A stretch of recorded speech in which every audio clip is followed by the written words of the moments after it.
الحمد لله رب العالمين، وصلى الله على نبينا محمد وعلى آله وصحبه أجمعين. أما بعد إن شاء الله ما بيستوى هشتمي حديث بيان كلام كتاب الأربعين عن أبي نجيح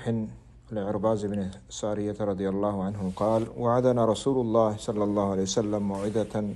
وجلت منها القلوب وذرفت منها العيون، فقلنا يا رسول الله كأنها موعدة مودع فأوصنا. قال: أوصيكم بتقوى الله عز وجل والسمع والطاعة، وإن تأمر عليكم عبد